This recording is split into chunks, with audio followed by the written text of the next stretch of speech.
பாருங்கள், ஒன்று யூனிவர்சிட்டியை open book எக்ஸாமை கனெக்ட் பண்ண வச்சது, ரெண்டாவது ஸ்கூலுக்கு காலேஜ் போகாமலே வீட்டில் இருந்தபடி ஆன்லைன் மூலிமா கிளாஸ் அட்டன் பண்ணது, மூணாவது பப்ளிக் எக்ஸாமை அரியர் எக்ஸாமை எழுதாமலே பாஸ் போட விட்டதுன்னு ஸ்டாஃப் பாடம் நடத்தும் போதும் எக்ஸாம் எழுதிட்டு இருக்கும்போது கனவு கண்டதை, இதெல்லாம் நடக்குமான்னு கனவு கண்டதை 2020 நடந்திருக்கு, அனுபவித்து பார்த்துருக்கோம். அப்படி இல்லையா, அப்படி அனுபவிச்சவங்களாச்சும் பார்த்துருப்போம்.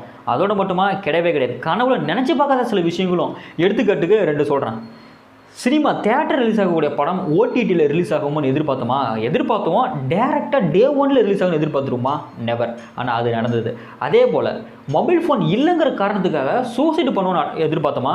கிடையாது. ஆனால் அதுவுமே 2020 நடந்தது. அதுபோல் கனவுல நினச்சி பார்த்த விஷயங்கள், கனவுல நினைக்காத விஷயங்கள், நல்லது கெட்டதுன்னு ஏகப்பட்ட மாற்றங்கள் கொரோனா வைரஸால் 2020 மட்டுமே நடந்திருக்கு.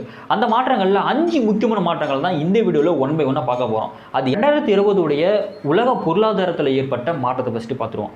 1960 2020 உட்பட்ட இந்த 70 வருஷத்தை செப்பரேட்டாக 10 வருஷம் பிரித்து வச்சுக்கிறோம். அதாவது 7-10 வருஷம் பிரித்து வச்சுக்கிட்டு இதில் எந்த 10 வருடங்கள் உலக பொருளாதார வளர்ச்சிக்கு அதிகப்படியான முக்கியத்துவம், அதிகப்படியான கான்ட்ரிபியூஷன்ஸ் கொடுத்ததுன்னு ஒரு லிஸ்ட் எடுத்தால் ஃபஸ்ட்டு பிளேஸ் இருக்கிறது இப்போ நாம் இருக்க 10 வருஷம் கிடையாது. ப்ரீவியஸாக 2000 2010 உட்பட்ட அந்த 10 வருஷம் தான் ஃபஸ்ட்டு பிளேஸில் இருக்கும். 2வது பிளேஸில் தான் 2010 2020 உட்பட்ட இந்த 10 வருஷம் இருக்கும். ஆக நார்மலாகவே பாருங்கள், போன 10 வருஷத்தை விட இந்த 10 வருஷத்தோட குளோபல் எக்கானமி க்ரோத்தே டல்லு தான். அந்த டல்லை அதிகப்படுத்த தான் கொரோனா வைரஸ் வந்திருக்கு போல். எந்த அளவுக்கு அதிகப்படுத்திருக்குன்னா 2019 2020 உட்பட்ட இந்த 1 வருட காலங்களில் மட்டுமே 5% குளோபல் எக்கானமி ஷ்ரிங்க் ஆகிருக்கு. ஒரு கேள்வி வரும், இதுக்கு முன்னாடி இந்த அளவுக்கு ஒரு பின்னடைவு ஏற்பட்டிருக்கா? கரெக்டாக ஏற்பட்டிருக்கு. 3 முறை ஏற்பட்டிருக்கு. ஃபர்ஸ்ட் வேர்ல்டு வார் ஒரு டைமும், செகண்ட் வேர்ல்டு வார் முடிஞ்ச பிறகு 2 டைம் ஏற்பட்டிருக்கு. இது 4வது முறை. டபுள் டிஜிட்டில் கூட குளோபல் எக்கானமி ஷ்ரிங்க் ஆகிருக்கு. பட் இது 5% சிங்கிள் டிஜிட் தான் இருக்குங்கிறத தெரிஞ்சுக்கோங்க. நம்பர்ஸில் சொல்கிற அப்போ தான் உங்களுக்கு ஈஸியாக புரியும்.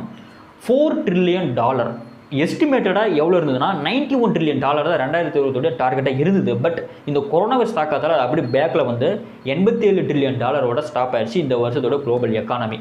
இந்த இழந்த $4 trillion உலகத்தில் இருக்க 780 கோடி மக்களுக்கும் ஒரு இம்பாக்டை ஏற்படுத்தியிருக்கோம். டேம் ஷூராக நான் சொல்ல முடியும். ஆனால் நமக்கு அது தெரிஞ்சிருக்கிறது, ஃபீல் பண்ணியிருக்க மாட்டோம். அதை தெரியப்படுத்திட்டு செகண்ட் டாபிக்கு போயிடலாம். பொதுவாகவே ஒரு நாட்டிலேருந்து இன்னொரு மேலே படையெடுக்க போகிறாங்கன்னா அந்த படை வீரர்களுடைய எண்ணிக்கை, மேன் பவர் அதிகரிக்கிறதுக்கு என்ன பண்ணுவாங்க, அந்த நாட்டில் இருக்கக்கூடிய ஒவ்வொரு குடிசையிலிருந்து, ஒவ்வொரு வீட்டிலிருந்து ஒரு இளைஞர்களை சேர வைப்பாங்க. முலான் படத்தில் கூட அந்த கான்செப்டை யூஸ் பண்ணியிருப்பாங்க. அதுபோல் உலக பொருளாதாரம் எப்போல்லாம் பின்னடைவு ஏற்படுதோ அப்போலாம் அந்த டைம் பின்னடைவு ஏற்படுற டைமில் உலகத்தில் எத்தனை கோடி மக்கள் இருந்தாலும் சரி சட்டன் அமௌண்ட்டு பே பண்ணணும்னு ஒரு ரூல் போட்டால், இப்போ இந்த கொரோனா வைரஸில் இழந்த பொருளாதாரத்தை மீட்டெடுக்க ஆவரேஜாக ஒரு நபர் எவ்வளோ தெரியுமா போடணும்? $40,000 போடணும். அப்போ தான் உலக பொருளாதாரத்தை இந்த வருஷம் மீட்டெடுக்க முடியும். ஒரு ஆள் மட்டும் கிடையாதுங்க, ஒரு நாடு மட்டும் கிடையாது, ஒரு கண்டம் மட்டும் கிடையாது. உலகத்தில் இருக்க 7 கண்டத்தில் இருக்கக்கூடிய 780 கோடி மக்களுமே அமௌண்ட் செட்டில் பண்ணணும். ஒரு ஆளுக்கு 40,000 மேனி. அப்போ எந்த அளவுக்கு நம்மளோட லைஃப்பில் இந்த கொரோனா வைரஸ் தாக்கத்தை ஏற்படுத்தியிருக்குங்கிறத தெரிஞ்சுக்கோங்க. பட் நம்ம ஃபீல் பண்ணியிருக்க மாட்டோம். இப்போ நீங்கள் ஃபீல் பண்ணணும். ரெண்டாவதாக 2020 இலான் மஸ்கோட வளர்ச்சியில் ஏற்பட்ட மாற்றங்கள், க்ரோத் ஏற்பட்ட மாற்றங்கள் வச்சு பார்த்துருவோம். நீங்கள் மோட்டிவேஷன் ஸ்டோரி பார்க்குறவராக இருந்தால், மோட்டிவேஷன் ஸ்டோரி பற்றி பேசுகிறவராக இருந்தால் கண்டிப்பாக ஒரு டைமாச்சும் இது நீங்கள் வாசிச்சிருப்பீங்க, இல்லை ஒரு டைமாச்சும் இது மற்றவங்கள்ட்ட பேசியிருப்பீங்க. $5 காசோட அந்த ஆள் வந்தாண்டா சென்னைக்கு, $5 நியூயார்க் வந்துடுறா, கலிஃபோர்னியாவுக்கு வந்துடுறா. இன்றைக்கி அவர் நிலைமைக்கு இருக்க உச்ச காரணம், இன்றைக்கி நான் இந்த அளவுக்கு உயர காரணம் என்னோடய உழைப்பு, என்னோடய தன்னம்பிக்கை, நம்பிக்கை மட்டும், என்னோடய பிஸ்னஸ் தான் இந்த அளவுக்கு உயர்த்திருக்கு அப்படிங்கிற மாதிரி சொல்லுவாங்க.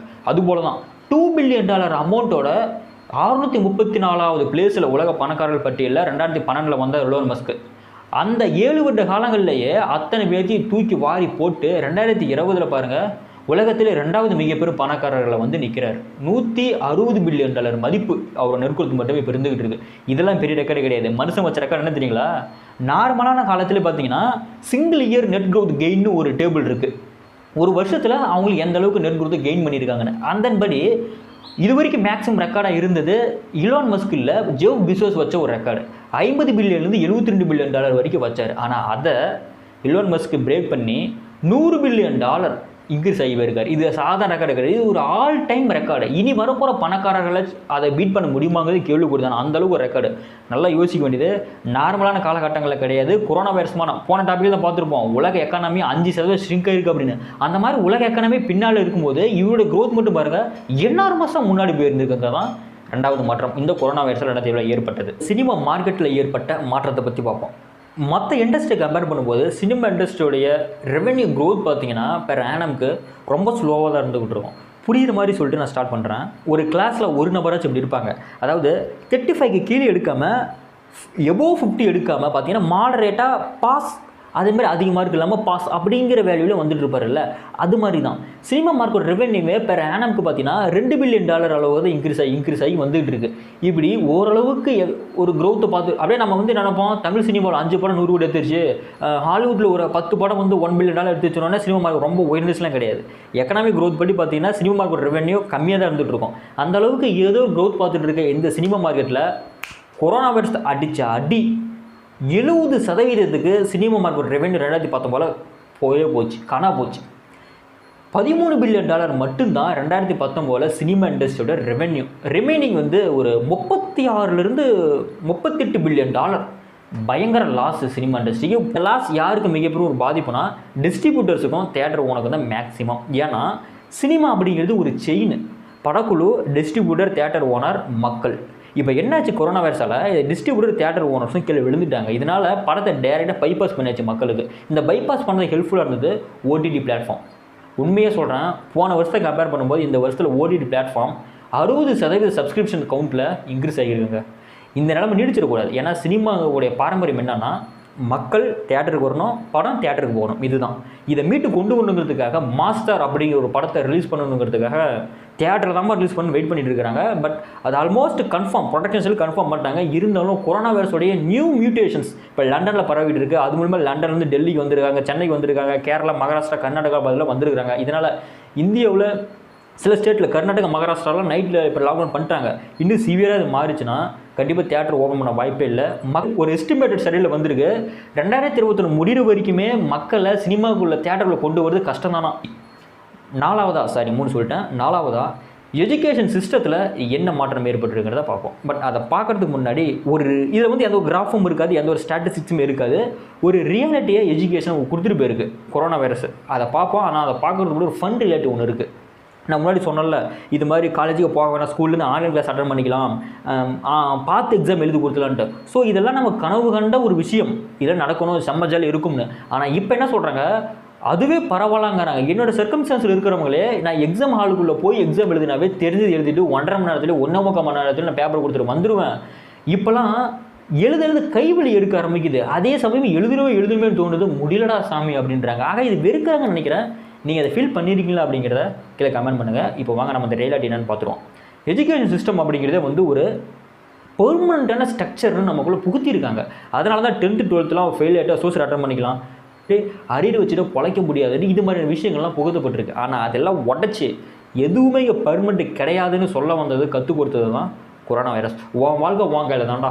எஜுகேஷன் முக்கியம் தான், பட் அந்த எஜுகேஷன் நம்ம உயிரோட முக்கியமாங்கிறது தான் கிடையாது. யூனிவர்சல் பேசிக் இன்கம் கடந்த ஒரு 5 மாத வருடங்களாகவே பேசும் பொருளாகவே இருந்த இந்த கான்செப்டை, ஏன்னா இப்போ பட்டாச்சு இல்லை, இனிமேல் பட்டாலும் தப்பிக்கணுங்கிறதுக்காக துரிதப்படுத்திருக்காங்க இதை அப்ளை பண்ணுறதுக்காக. அந்தபடி ஃபஸ்ட்டு யூனிவர்சல் பேசிக் இன்கம்னா என்னங்கிறத சிம்பிளாக சொல்லிடுறேன். யூனிவர்சல் பேசிக் இன்கம் அப்படிங்கிறது மானியம் நமக்கு உலகமில்ல. அதாவது ஒரு வருஷத்தில் பார்த்தீங்கன்னா அப்பப்போ இந்த கேஸ் மானியம் ஒன்று வரும், இது மாதிரி ஒரு மானியம் அப்பப்போ கிடைக்கும்ல, அது எல்லாத்தையுமே ரத்து பண்ணிட்டு டேரெக்டாக சர்டன் அமௌண்ட் ஆஃப் கேஷை டெபாசிட் பண்ணிவிடுவாங்க நம்ம பேங்க் அக்கௌண்ட்டுக்கு. நம்ம எடுத்து யூஸ் பண்ணிக்க முடியும். கவர்மெண்ட் மூலமாக நடக்கும். இதுதான் யூனிவர்சல் பேசிக் இன்கம்னு சொல்லுவோம். இது மூலிமா பார்த்தீங்கன்னா ஒரு மனிதனுக்கு தேவையான அத்தியாவசிய தேவையை பூர்த்தி செஞ்சுக்க முடியும். அந்த அளவுக்கு இல்லைனாலுமே கூட மெயினான விஷயங்களை பூர்த்தி செய்கிற அளவுக்கு யூனிவர்சல் பேசிக் இன்கம் நமக்கு ஹெல்ப்ஃபுல்லாக இருக்கும். அந்த பிளான் படி தான் இதை பண்ணலான்னு ஆரம்பிச்சிருக்காங்க. அதன்படி ஆஸ்திரேலியாவில் ஒரு கணக்கெடுப்பு எடுத்திருக்காங்க. இந்த யூனிவர்சல் பேசிக் இன்கம் ஆஸ்திரேலியாவில் கொண்டு வரலாமல் எடுத்து கணக்கெடுப்பில் தெரிய வந்திருக்கிறது என்னென்னா, 58% ஆஸ்திரேலிய மக்கள் ஒத்துக்கிட்டாங்க இதை நீங்கள் அப்ளை பண்ணலான்ட்டு. ஆக மெஜாரிட்டி ஆஃப் பீப்புள் அங்கே ஒத்துக்கிட்டதால் அங்கே அப்ளை பண்ணவும் வாய்ப்பு இருக்குது. இதனால் பல நாடுகளையும் இப்போ அதை துரிதப்படுத்தும் ஸ்டார்ட் பண்ணுவாங்க. பார்ப்போம், வெயிட் பண்ணி பார்ப்போம். ஃபைனலாக நான் கன்க்ளூட் பண்ணுறது என்னென்னா, எந்த அளவுக்கு நம்ம மேலே ஒரு அடி விழுதோ அந்த அளவுக்கு தான் நம்ம சில விஷயங்களை புரிஞ்சிக்க முடியும். அந்த மாதிரி தான் கொரோனா வைரஸோட பாதிப்பு நமக்கு எந்த அளவுக்கு ஒரு பாதிப்பை ஏற்படுத்தினாலும் அந்த அளவுக்கு அதுலேருந்து பல விஷயங்களை நம்ம கற்றுக்கிட்டுவோம். இது நம்ம மறுக்க முடியாத ஒரு உண்மை தான் இல்லையா? அந்த தெளிவோட கற்றுக்கிட்ட அந்த உண்மைகளோட தெளிவோட 2021 ஸ்டார்ட் பண்ணுவோம். எல்லாருக்குமே advance happy new year to all my viewers. அடுத்த வீடியோவில் பார்ப்போம். Will soon back.